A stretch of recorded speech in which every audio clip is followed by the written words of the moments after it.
Now we invite all the morning presenters to come back on stage for our Q&A session. So please come back. And while they're coming, let's introduce the moderator of this Q&A, Al Turry. Al Turry resides in Orlando, Florida, with his wife and 3 daughters. Al is a worker at the Peace and Knowledge Spiritist Center of Orlando. Professionally, Dr. Turry is the Director of Audiology for the Village's Health System. Let's give a round of applause to all our speakers and moderator.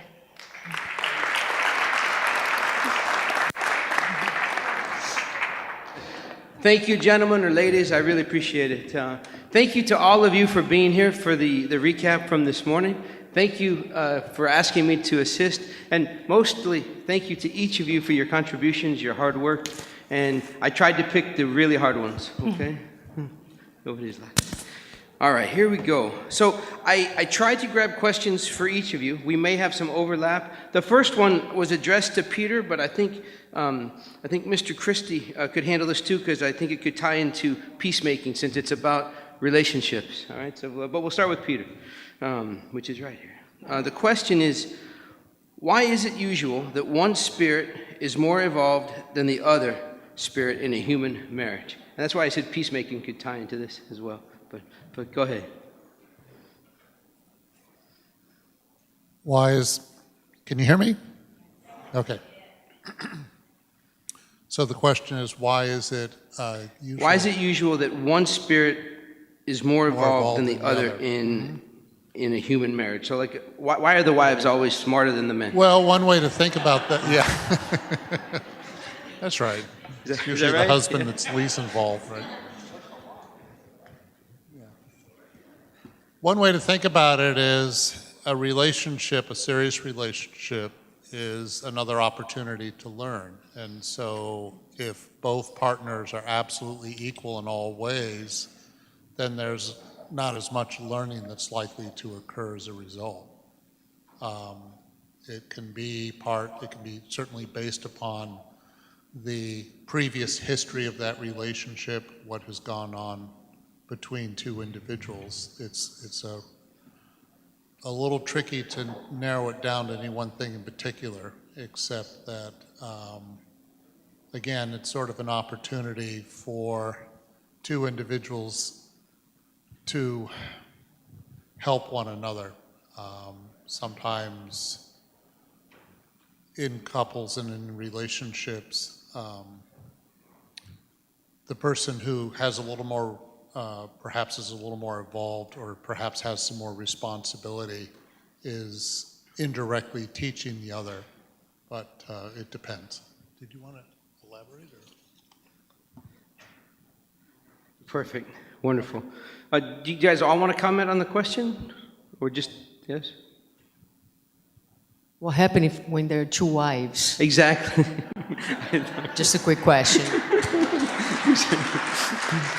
I thought of that as soon as I said it, so thank you for correcting me. The next question would be for Mr. Alvarez. This is an online question. It comes from Brazil.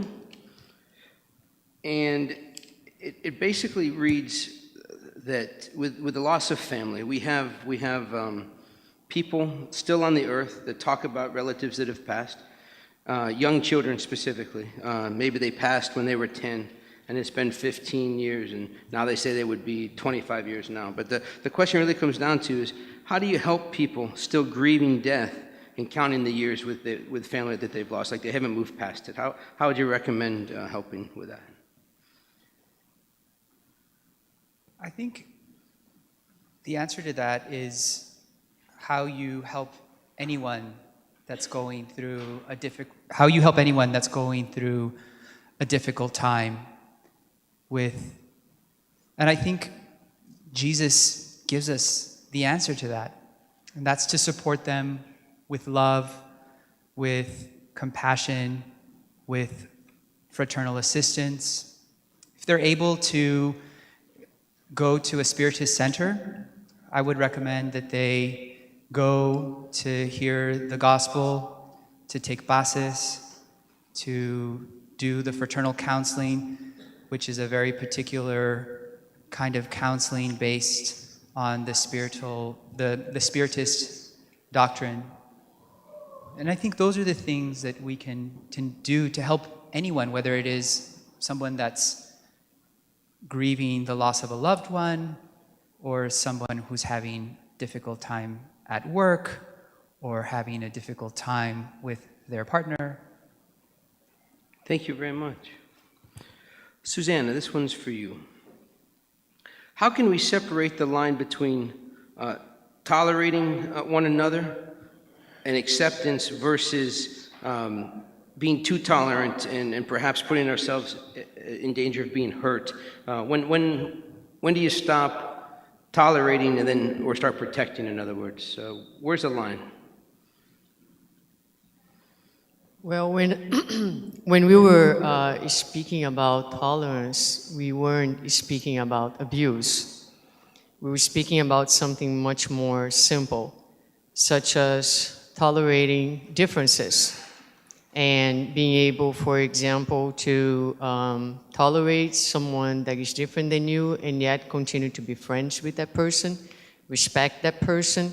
A lot of times we see friends who disagree in a particular issue, and because of that disagreement and the lack of tolerance for difference and the lack of respect for the idea that we can think differently and still love one another, then that creates problem. Of course, the law of preservation, the instinct tells us that we should protect ourselves. So by no means we are saying that people should stay in relationships that are a threat to their lives. That's not what I'm saying, nor is what Spiritism actually says.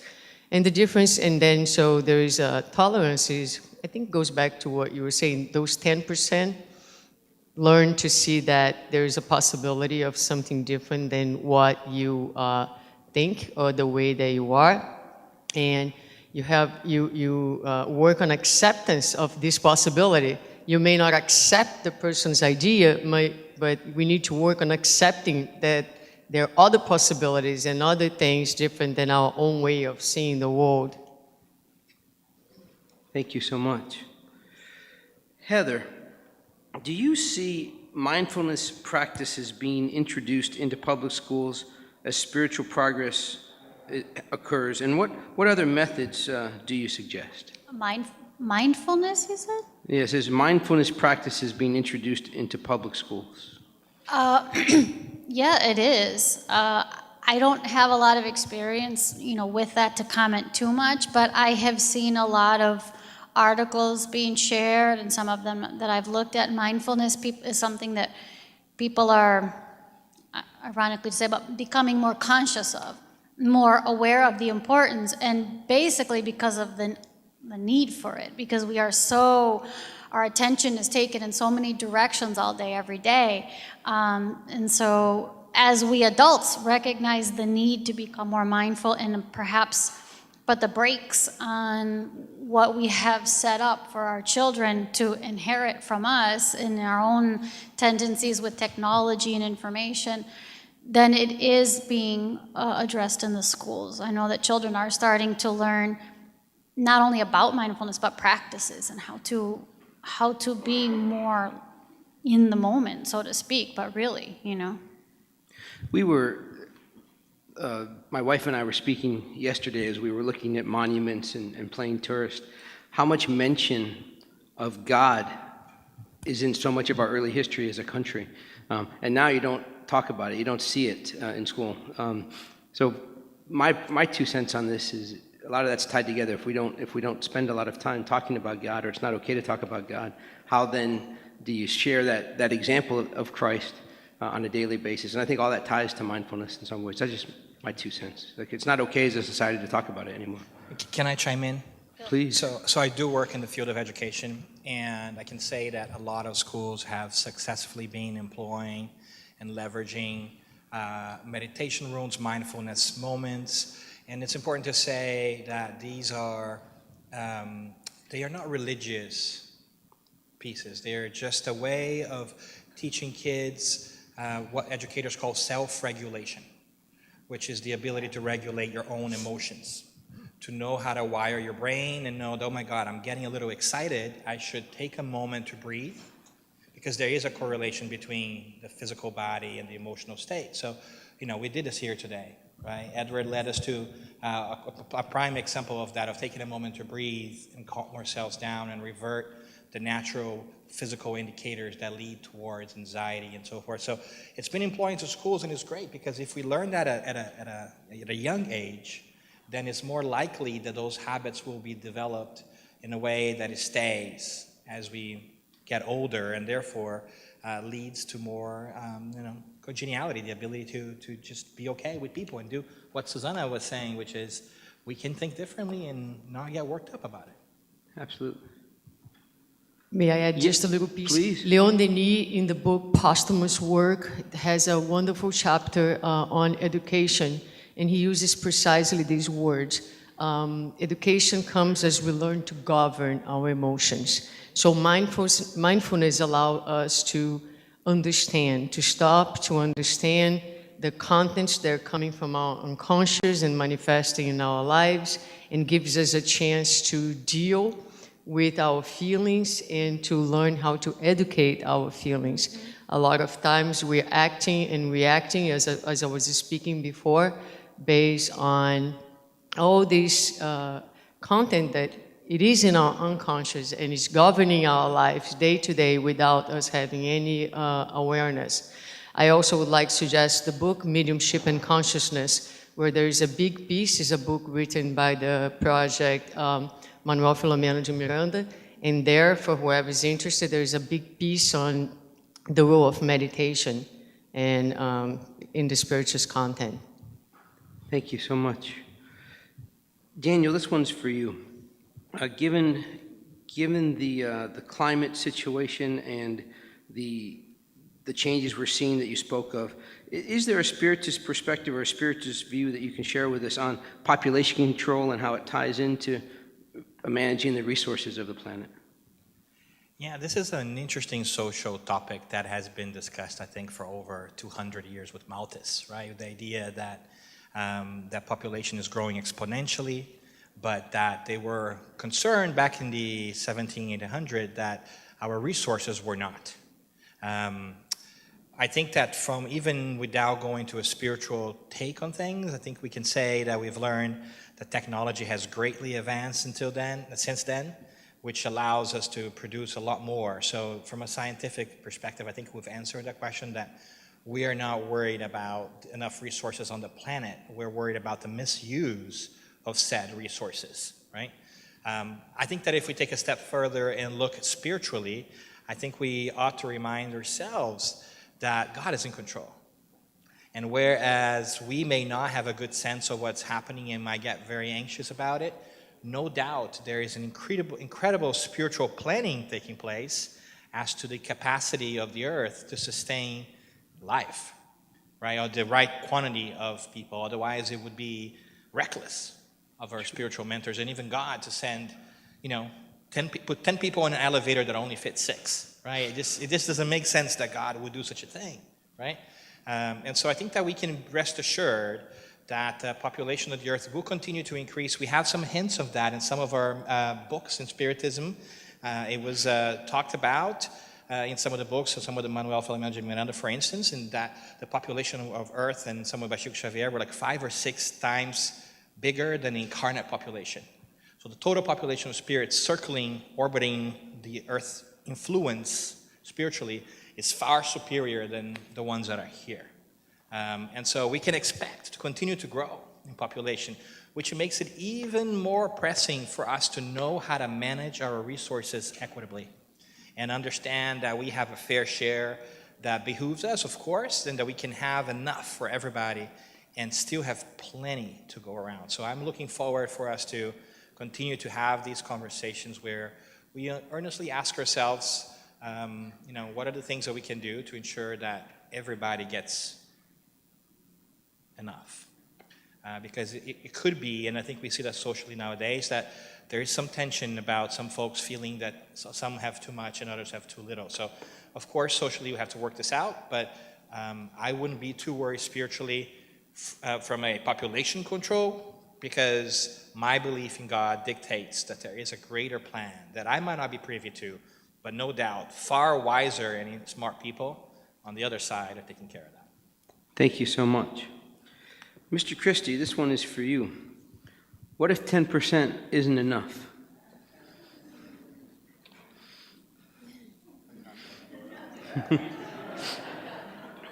So I think what I inferred from this is, look, I'm trying, but this person, there's just no resolving this issue. Like, when your first attempt at trying fails, how can you help? Give us some tips on how to keep going. Well, peacemaking is really no different from forgiveness in this way. It's not really, you're not asking someone else to make peace. You're asking yourself to make peace with the other person. So the idea is that we really need to allow the relationship that Jesus asked us to build with each one of us, the love that we have for our neighbor, the forgiveness, the reconciliation that we have. This requires us to let people in. And when we lock them out, we've gone to 0%. And of course, maybe 10% might be too little, actually. Is it too little or too much? I forgot. I'm not good at math, so I have a problem with that. I'd say it's a start. But the idea is it's just a start. It's just a start because, you think of even the larger picture of conflicts between countries. I mean, it seems so clear. You pick up a newspaper and you say, this country is wrong. But there are people in that country and they have concerns and we're not able to see them.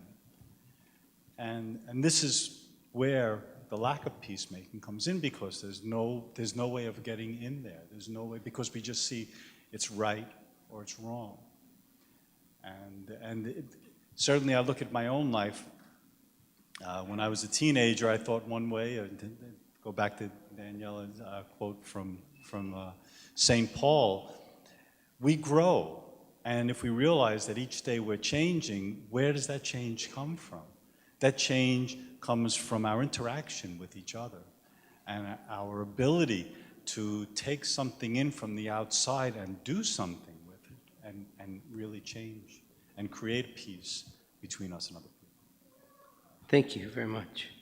Heather, here's another one for you. The person asks, didn't we experience better ages in the past or previous civilizations like the Greeks and the Romans?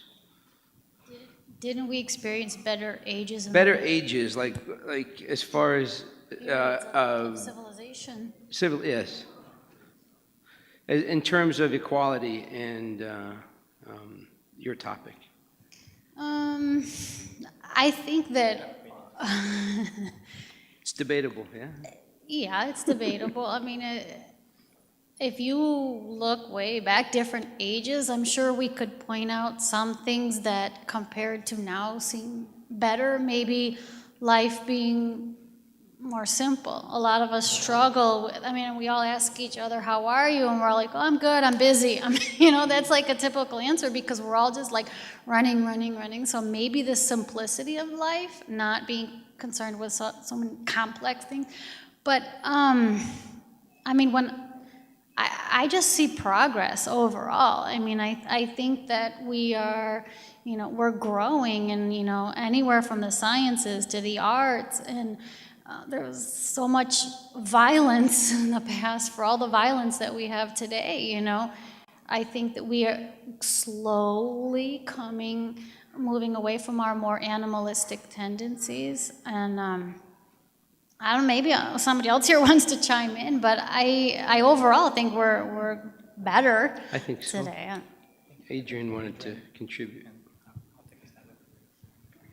And just because I'm a lawyer, from the legal perspective, we enjoy rights, at least on paper, at a level that's unprecedented in human history. If we talk about tragedies in the world, one of the silver linings of the Second World War, which was arguably the most bloody and horrific war in our world's history, but it led to this wonderful framework of human rights, and rights that go beyond any kind of rights that we could imagine, in 1776 when our founding fathers created our Constitution.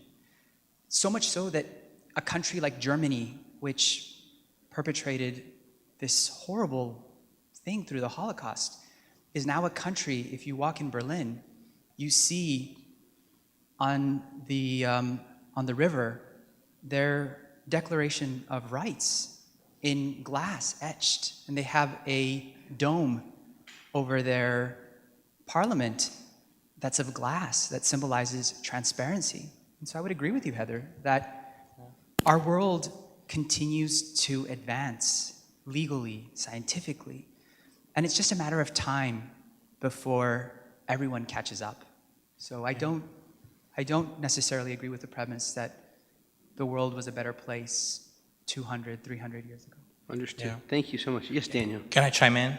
Yes. So I was going to say, besides indoor plumbing, ice cream, air conditioning, and cars, which I think make the point by ourselves that we're better off today than we were in the past, I would say that I think that we have this novel, this nostalgic idea that maybe things were better, because I think that we lived in the illusion of prosperity. I think we lived more in groups that were more homogeneous, and because we didn't have technology, we didn't know of each other, we had the illusion that life was better because we were in pockets, right? You didn't really know a lot of people outside your neighborhood, and they tend to look the same, and they had the same habits, and they did the same things, and they went to the same restaurant. So we had the idea that things were more peaceful. But now with technology and travel, we're mixing up, and we're seeing things that we didn't see back then. We now have access to knowledge that we didn't see back then. So it's only normal that we feel a little bit uncomfortable because we're dealing with the other. We don't know what the other was. Our parents didn't grow up in our times, and they were not exposed to this kind of diversity of thought that we have. And it's hard to deal, like folks were saying, with people who think differently than you. And so we have the illusion sometimes that things tend to be a little bit more raucous, but I think that you have to mix it up before we find and settle down. So I think it's just a new learning process. I'm very confident that things are getting better. I think that never in the history of humankind have we had so many people working for others, and so many nonprofits, so many people dedicated to helping others. So I would say that it's great times to live in. The question is, can we adapt to the different? Thank you. And I will just add that I think as we are going through the transition, right, it comes to a time where God says, enough is enough. Whether you guys want it or not, we are moving forward. And so we are witnessing a number of challenges, but we have to remember that we are prepared to face them. We have the resources to face them. And kind of going back to my lecture a little bit, it is very easy to be good among good. So, question for reflection is, can you be good among the ones not so good? And so this is really what we be invited to do at this moment. So we are definitely, there is no question that we are moving forward. Sometimes we analyze the world from our very narrow perspective of the present moment. We are unable to see the future, and we forget to really take a good look at the past in order to have an understanding of where we are in our evolution. But the law is one of progress, so we are moving forward. If you have any questions, please direct to God. Thank you very much. Adrian, this one's for you. The question here is, we all hope to see our loved ones again when we discarnate. But since time runs differently in the spiritual realm, what happens if my loved one reincarnates by the time I arrive in the spiritual world? Is it on? I think that's a really good question.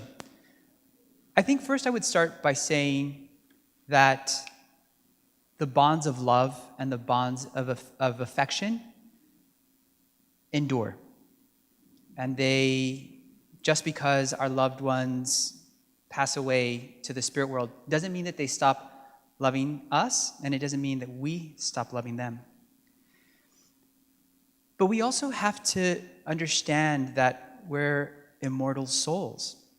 So while maybe we don't coincide exactly when we discarnate, we can't stop but hoping that because those bonds of affection endure, that we will find a way to come together again in the form of what Peter was talking. Maybe they come back as our grandchild. Maybe they come back as our best friend. And we also have to remember that we feel our loved ones, even now. You know, my grandmother, who is someone that I was incredibly close to, is someone that I dream about often. And I can't tell you for sure that when I dream of her that it is her there with me, but I want to believe it is, because every time I dream of her, I feel this intense joy. And it's as if in my dreams I'm crying and I say, "Grandmother, it's been so long since I've seen you, but it's so good to see you."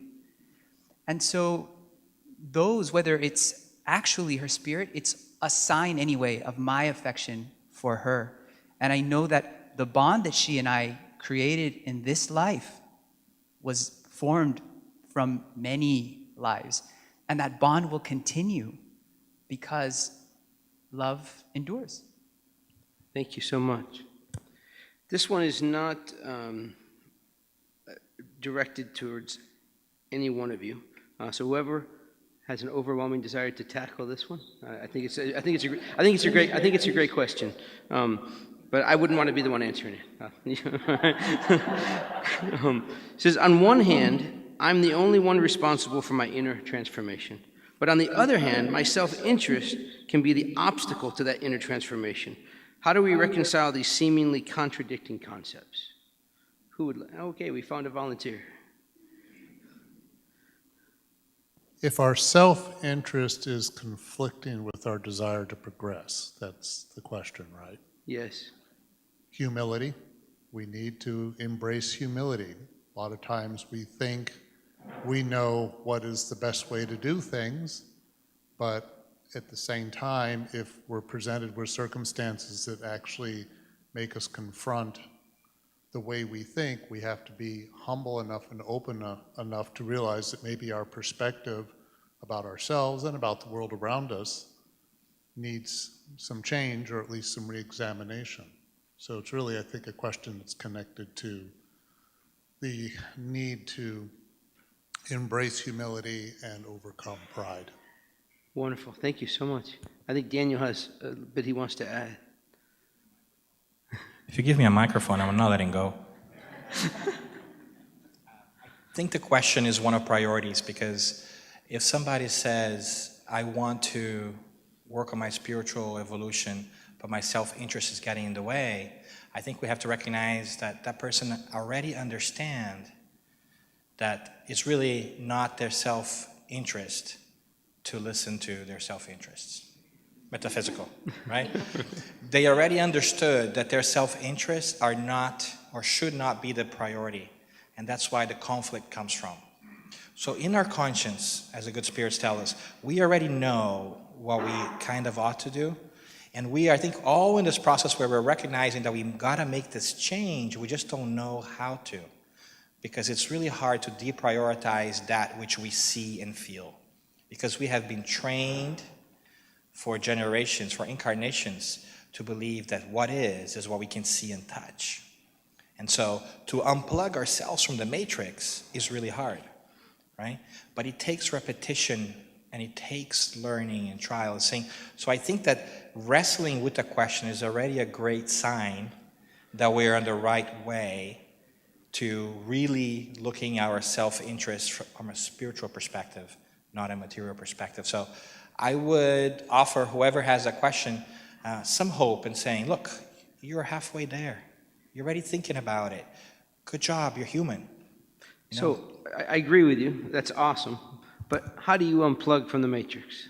What's your tip to do that?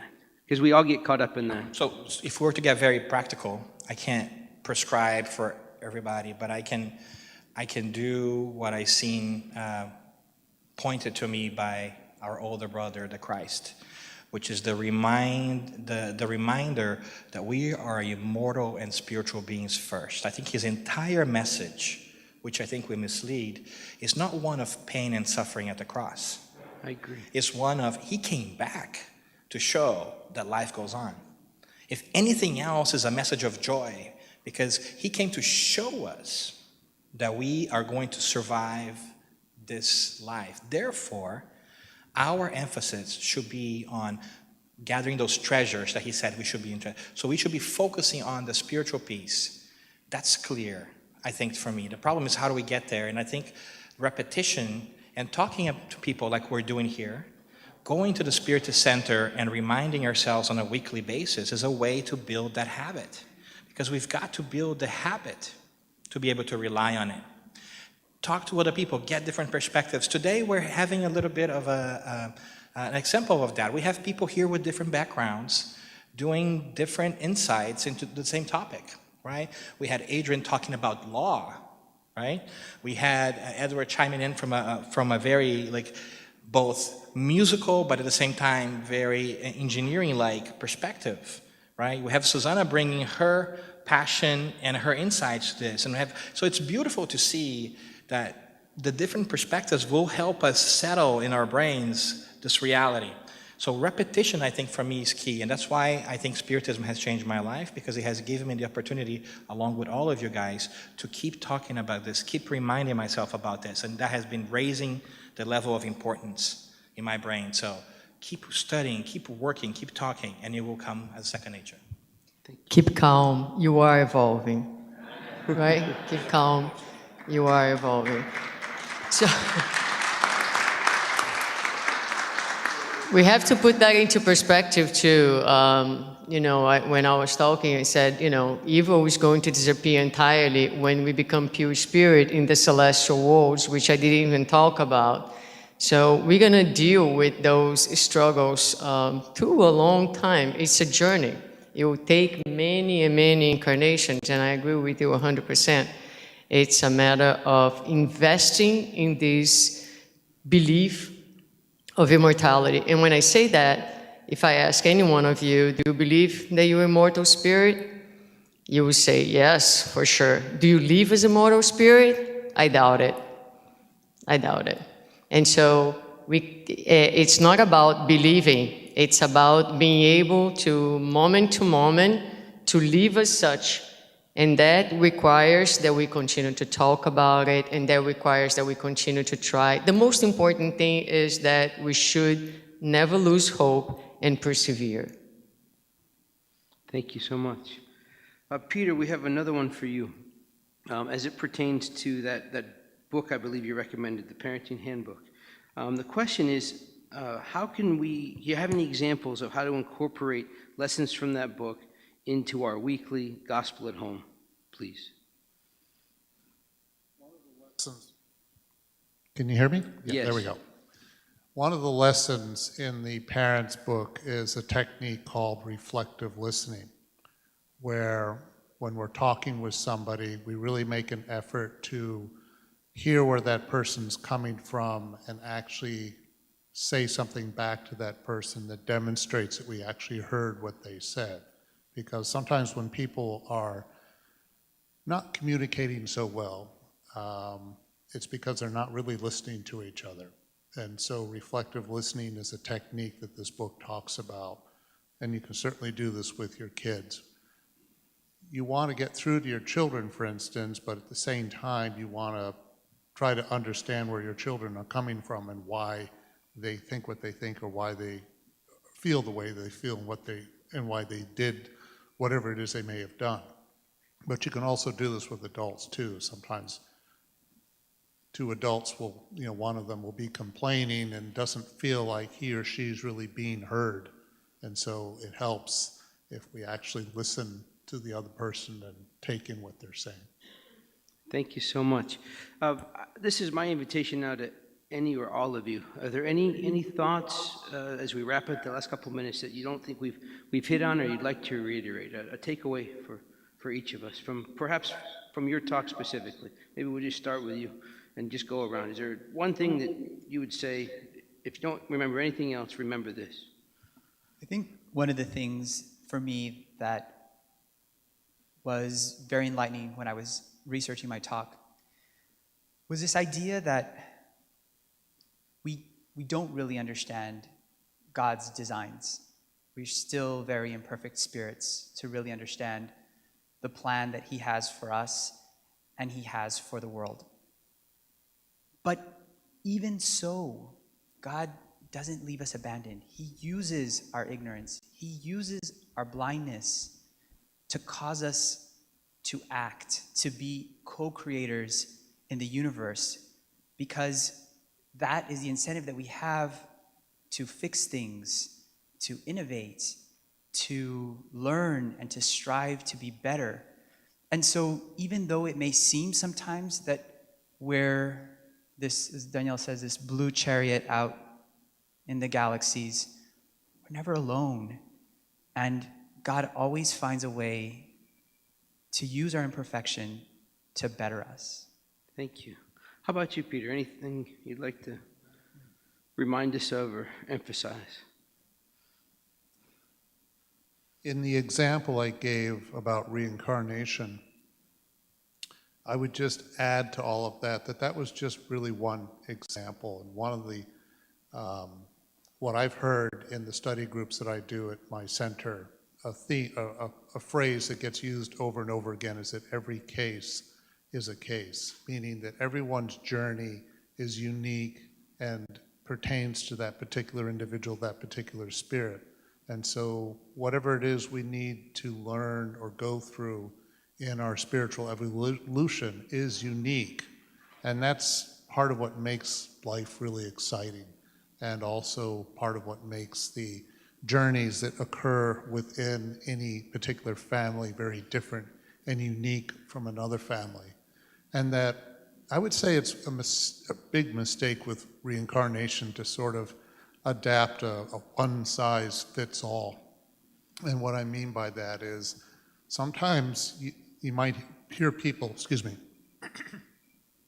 sometimes you might hear people say something like, well, if you did such and such in a prior incarnation, therefore such and such is going to happen to you as a result. Well, maybe, maybe not, but who knows? Because again, there's so many nuances that go into what makes up a spirit and the journey of that spirit that it's hard to know for sure what's really going to happen. And as far as worrying about who did what, where, and when, well, that's a level of air traffic control that I personally don't feel a great need to participate in.